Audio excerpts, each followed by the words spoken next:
um contraste entre a velha aliança e a nova aliança, e Paulo vai falar sobre a liberdade do Espírito Santo na nova aliança. Nós iremos falar sobre esses 3 assuntos nessa noite, amém? Vamos repetir: a defesa do seu ministério, o contraste do Novo Testamento e do Velho, da velha aliança e do Novo Testamento, e a liberdade do Espírito Santo de Deus. Vamos lá então. No início da carta, Paulo vai se defender do que? Dos falsos profetas. Os falsos profetas entram na cidade de Corinto e começam a disseminar verdades sobre Paulo. Agora os falsos profetas vão questionar, porque Paulo fala sobre a nova aliança, e eles querem que os cristãos de Coríntios vivem em conformidade com a lei de Moisés. Então Paulo vai precisar explicar, vai precisar fazer um contraste sobre isso. Mas agora o assunto da vez era a carta de recomendação. Paulo não apresentava a carta de recomendação por diversos motivos, e um dos motivos é que Paulo não tinha a menor necessidade de apresentar a carta de recomendação, uma vez que foi Paulo que fundou a igreja de Coríntios. Porém, os falsos profetas queriam se legitimar acima de Paulo. Então buscavam algum argumento para descredibilizar o ministério de Paulo, descredibilizar o apostolado de Paulo. E agora Paulo vai precisar se posicionar em defesa do seu ministério, aonde ele vai escrever o versículo 1. Será que nós precisamos de cartas de recomendações como algumas pessoas? Ou como alguns falsos profetas? Vocês são as nossas cartas de recomendação. Paulo vai dizer que a igreja de Coríntios é a própria carta de recomendação. Paulo vai dizer: eu preguei, eu ensinei, eu discipulei, e vidas foram transformadas. Então o que Paulo está querendo dizer é que as vidas transformadas é a maior legitimidade do ministério de alguém. Carta de recomendação não salva ninguém, carta de recomendação não liberta ninguém, mas o poder do Espírito Santo no ministério de um homem, de uma mulher, liberta vidas e transforma as pessoas. E é exatamente isso que Paulo vai dizer em sua defesa. O problema não era a carta de recomendação. A finalidade da carta de recomendação, ela é usada até hoje nos nossos dias. Essa pessoa é de confiança. Essa pessoa não é de confiança. A carta de recomendação, ela vai dizer isso aí. Mas Paulo vai se defender: vocês são a carta de Cristo, lida por todos. Paulo vai falar sobre uma leitura que as pessoas estão fazendo agora dos crentes em Coríntios. Nós não estamos falando dos crentes de Coríntios 1. Nós estamos falando da carta de Coríntios 2, 2 Coríntios, da segunda carta. Há uma transformação muito grande nesse meio de tempo. Os irmãos recebem a carta com as duras palavras de Paulo, tem resistência em receber a palavra, mas recebem e são transformados. E Paulo vai falar agora para todo mundo ver. Todos podem ver que vocês são a carta de Cristo. Todo mundo pode ler em você a palavra do Senhor. O que Paulo está dizendo é que os crentes devem ser transformados por suas condutas e devem ser lidos pelo mundo através da palavra do Senhor. Falar sobre isso é muito complicado, porque hoje virou moda ser crente. E eu prometo que essa palavra vai ser uma palavra de bastante motivação, mas eu preciso falar isso. virou moda, as pessoas estão com a Bíblia debaixo do braço, mas o comportamento não condiz com a palavra. E Paulo fala assim: vocês precisam ser a palavra. As pessoas têm que ver em você a palavra sendo cumprida. Credencial, carta de recomendação não salva ninguém, não dá testemunho de ninguém, mas a sua vida, como a carta de Cristo, essa pode transformar pessoas. Aleluia. Veja bem, a leitura que a mulher de Sunem faz de Eliseu. Eliseu passa por ela todos os dias. E aí, em 2 Reis, capítulo 4, versículo 9, está escrito assim: olha o que ela disse para o seu esposo: eu tenho notado que este homem que sempre passa por nós é um santo homem de Deus. Eu tenho notado que ele passa, ele não fala oi, ele não fala bom dia, ele não conversa, ele apenas passa. E é o suficiente para aquela mulher ver que ali passava um homem de Deus. Aleluia! Qual é a leitura que o mundo tem feito de nós? Agora, Paulo vai falar que essa leitura ela é ocasionada pelo brilho do Espírito Santo. Porque uma vez que você largou o mundo, largou o pecado, agora você tem o brilho do Espírito Santo. E aí você não precisa abrir a sua boca para testemunhar o seu próprio favor. O brilho do Espírito Santo vai falar por você. Aleluia. No capítulo 6, continuando a mensagem, Paulo vai dizer que o Senhor o capacitou para ser ministro da nova aliança. Veja bem, Paulo foi capacitado para ser ministro da lei. Aos pés de Gamaliel, Paulo ele era um dos maiores ministros e defensores da lei de Moisés. Quando Paulo fala que o Senhor o capacitou para pregar a nova aliança, nós vamos ver um contraste do que ele foi, ministro da lei, e agora o ministro da nova aliança. Paulo era extremamente zeloso. Filipenses capítulo 6 vai dizer que Filipenses capítulo 3, versículo 6, vai dizer que Paulo era hebreu dos hebreus. Quanto à lei, ele era fariseu. Quanto ao zelo, ele era perseguidor da igreja. E quanto à justiça da lei, ele era irrepreensível. Ele está falando dele mesmo como ministro da lei. Gálatas capítulo 1, versículo 14, Paulo afirma que na sua nação ele excedia muitos da sua idade, sendo extremamente zeloso com as leis do seu pai, ou seja, com as leis de Moisés. Paulo vai dizer que o ministério da lei era o ministério da condenação e da morte. Agora ele, como ministro do novo pacto, ele vai dizer que o novo pacto é o ministério da justiça ou da vida. Eu vou repetir: na lei, condenação e morte. Ele pregava sobre isso.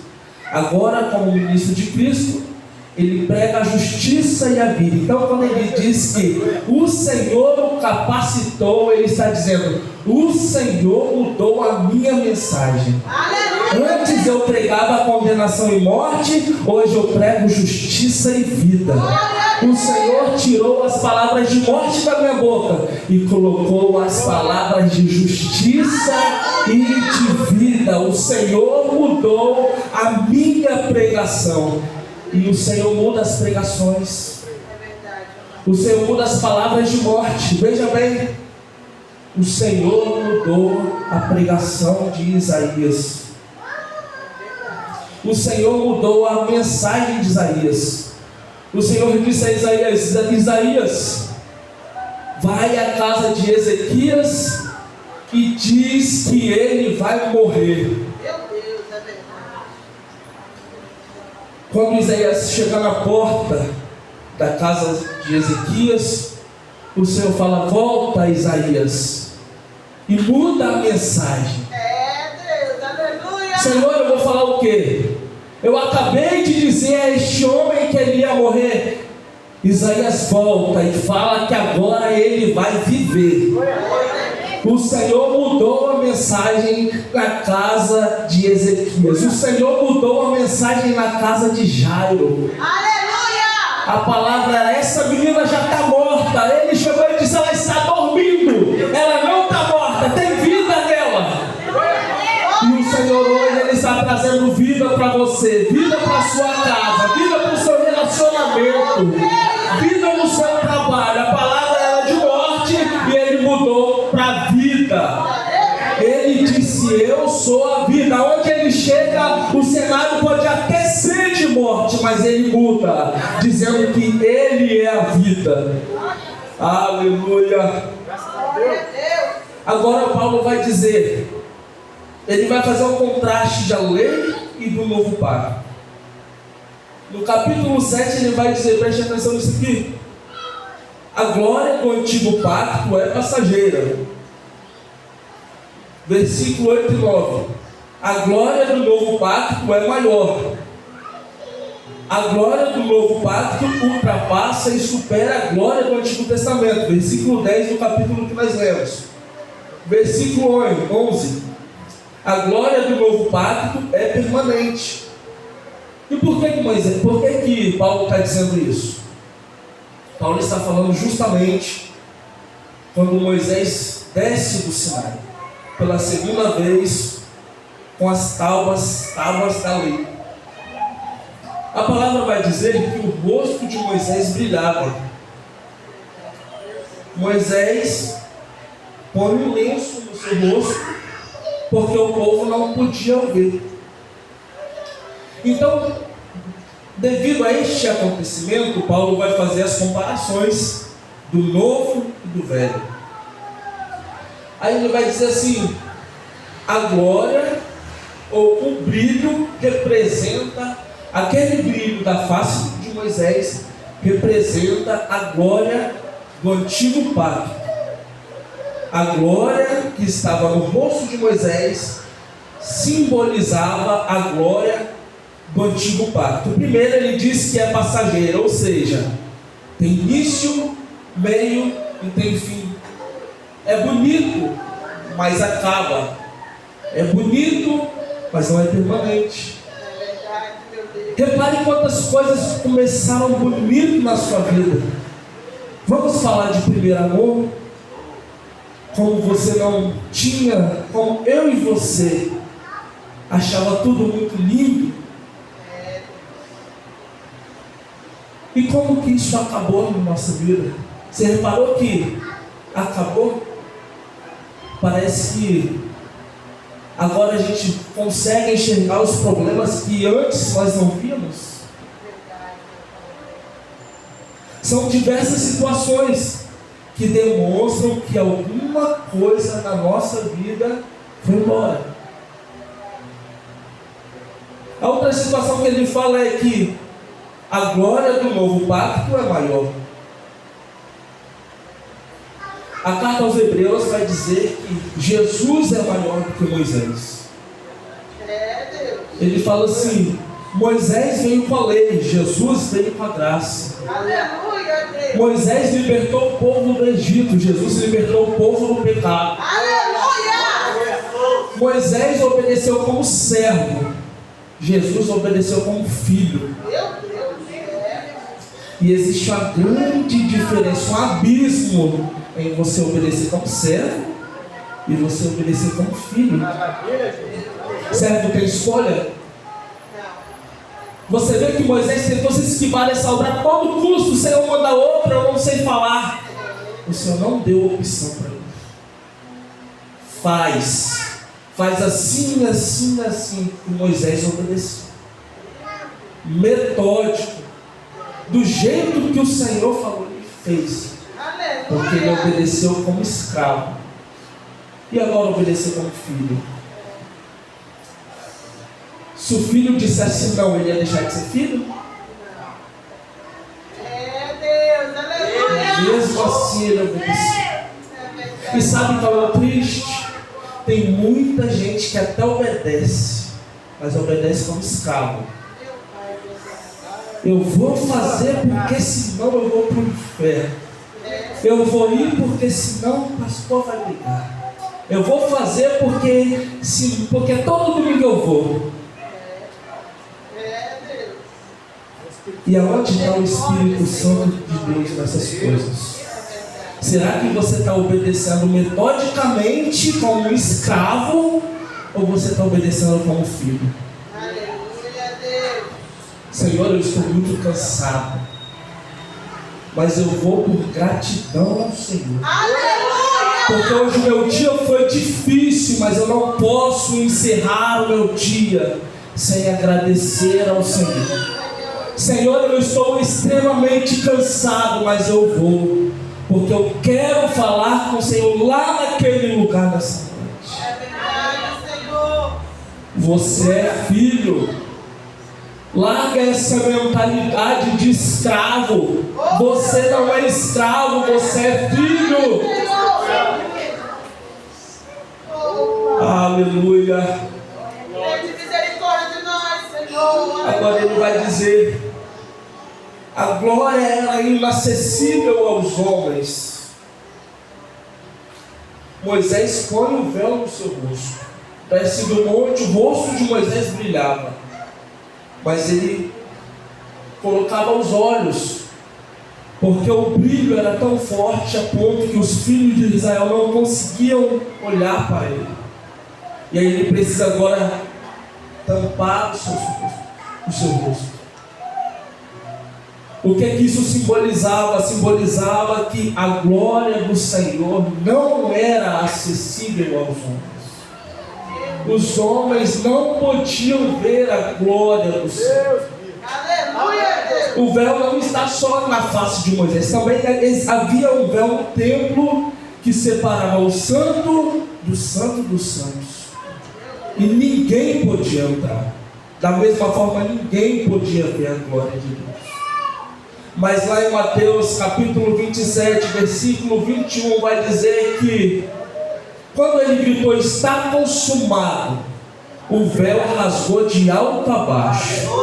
E agora todos os homens têm acesso à glória de Deus. O véu do templo se rasgou, o véu da sua vida também saiu. Você agora tem acesso de adentrar o santo dos santos e ter comunhão com o Senhor e sentir a glória do Senhor. Aí Paulo vai dizer: é por isso que eu tenho ousadia para falar essas coisas. Ou seja, é por isso que eu tenho propriedade para falar. Porque dentre dos dois lados eu sei muito bem o que eu estou falando. Aí no capítulo 13 vai falar assim: olha, Moisés colocou um véu até mesmo sem brilho. Vamos lá ler o 13, capítulo 13.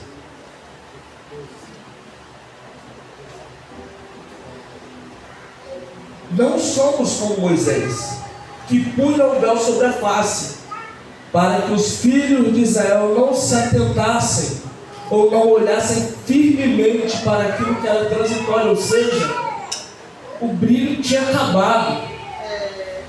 Mas os filhos de Israel não podiam ver Moisés sem brilho. Aí Moisés, mesmo sem brilho, vai lá e coloca o véu. Ele queria mascarar algo que já tinha ido embora. Aleluia, Deus. E às vezes é assim também. Meu Deus. Meu Pai. O brilho vai embora e a gente tenta forçar as coisas, achando que Deus não está vendo. Mas no capítulo 16 vai dizer que tem uma forma de consertar isso. Está dizendo assim: olha, mas quando se converterem ao Senhor, então o véu vai ser retirado. Ou seja, quando vocês voltarem ao Senhor, o véu vai ser removido. E aí nós vamos poder continuar tendo acesso à glória de Deus do mesmo jeito. Glória a Deus. Porque a glória de Deus, ela é presente na vida do crente, em todos os momentos. Aleluia. Aí vamos entrar no tema: a liberdade do Espírito Santo na nova aliança. Havia uma necessidade no homem, e essa necessidade não estava no exterior, estava no interior. E a lei tratava muito bem o exterior, mas não tratava o interior. Ou seja, é muito mais fácil. Na lei se vivia assim. É muito mais fácil não fazer, é fácil até de resolver. Olha, é só não fazer para todo mundo ver. E eu posso acusar o meu irmão. E aí vai ficar tudo bonito para mim. É verdade, meu pai. Vai ficar fácil de resolver. Só que o Senhor identificou esse negócio no coração dos homens. O Senhor identificou isso claramente, porque, como Jeremias disse, Ele conhece o coração, Ele esquadrinha o coração. Então não é sobre o externo, é sobre o interno.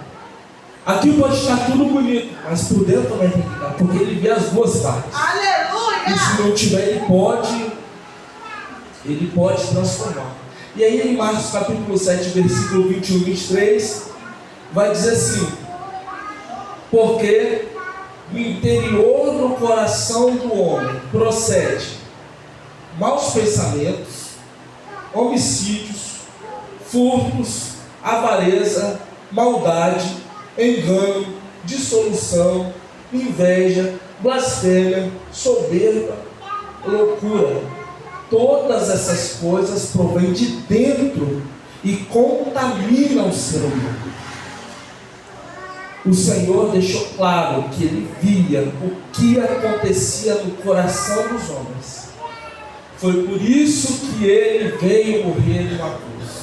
Não foi apenas para perdoar os pecados da humanidade, mas foi para transformar o coração do homem. Aleluia, Deus!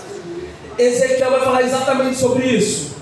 Está escrito assim, ó: dar-te-ei um novo coração, e porei dentro de vós o meu espírito.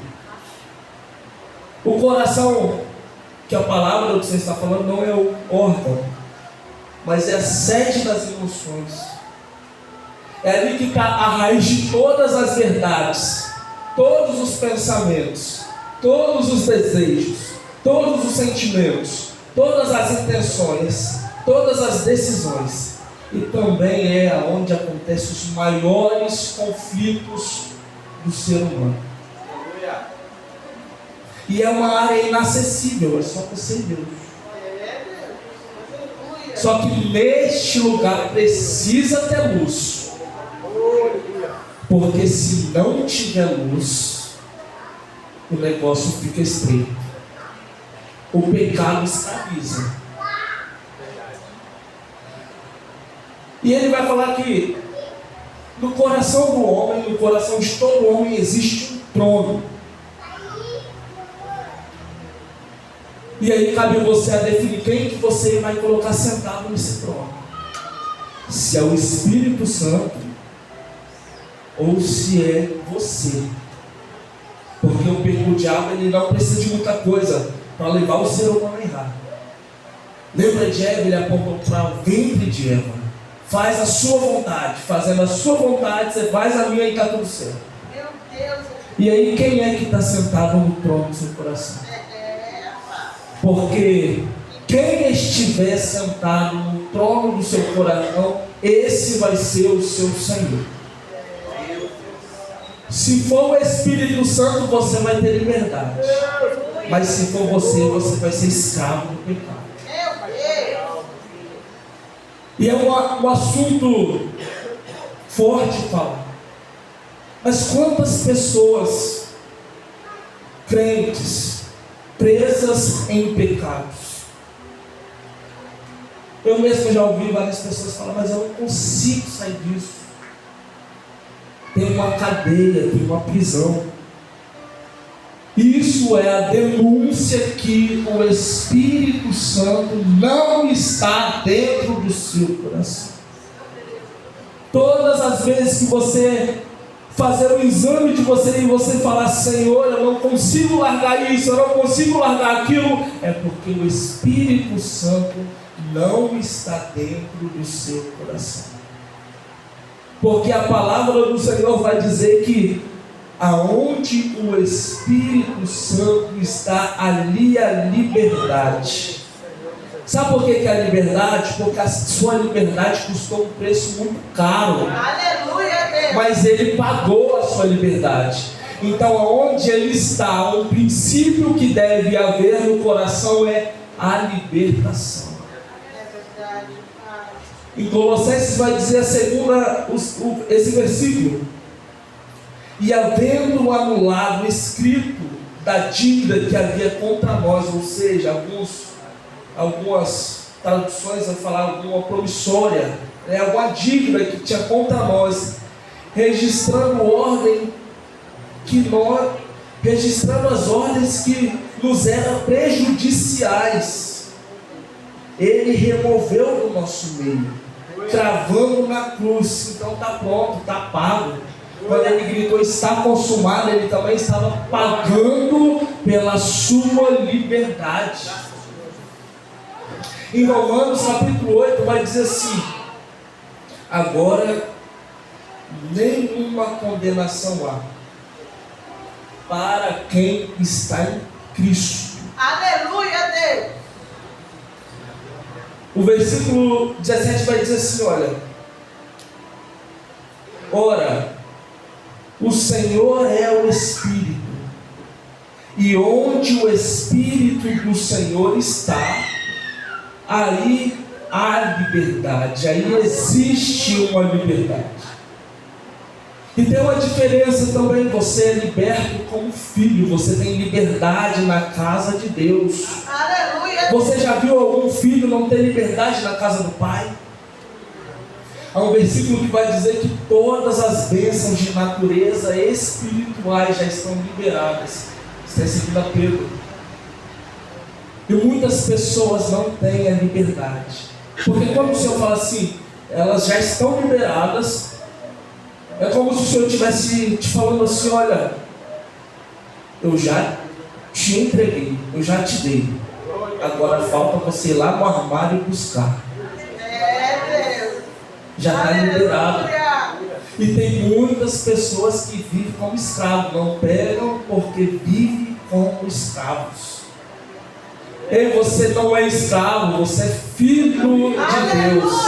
Saia daqui hoje sabendo dessas coisas. Você não é escravo, você não precisa se comportar como escravo, você precisa se comportar como filho. E filho tem liberdade, e filho tem a liberdade do Espírito Santo nos corações.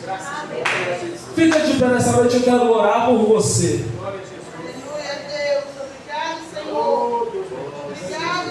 Aleluia. Talvez você ainda não vive a liberdade do Espírito Santo. Talvez haja um dilema na sua vida e você não vive a liberdade que o Senhor te deu como filho. Se você é um desses, peça ao Senhor nessa noite: Senhor, me dá uma mentalidade de filho. Aleluia, Pai. Eu preciso me ver, me visualizar como filho. Coloca a mão no seu coração nessa noite. Oh, Espírito Santo, aleluia. Espírito Santo de Deus, Oh, Deus. nessa hora, nesse momento, nós queremos agradecer ao Senhor pela exposição da sua palavra. E nós pedimos ao Senhor pela vida dos seus filhos. Eu peço ao Senhor pela vida de cada um dos teus filhos que estão aqui nessa noite.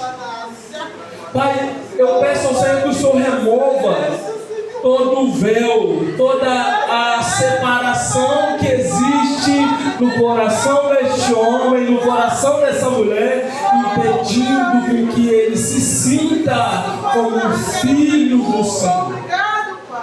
Pai, eu peço ao Senhor que haja refrigério nesse coração nessa noite. Eu peço ao Senhor que a ação do Seu Espírito Santo esteja sobre a vida deste homem, sobre a vida desta mulher. Eu peço ao Senhor que a liberdade do Seu Espírito Santo seja colocada, seja posto no coração, na mente dessa vida nessa noite. Eu peço ao Senhor pela vida de cada um. Espírito Santo, quer liberdade na casa deste homem, quer liberdade na casa desta mulher. Transforma o coração e livra este homem do pecado, livra esta mulher do pecado. Tem liberdade nessa noite para trabalhar nos corações. Fala fortemente ao coração de cada um dos seus filhos e que eles possam entender que nós somos filhos do Senhor. E nós temos a liberdade de chegar diante do trono do Senhor com confiança e dizer: Abba, Pai. Ó Espírito Santo, assim nós te pedimos e te agradecemos. Seja com os teus filhos nessa noite, no nome de Jesus. Amém.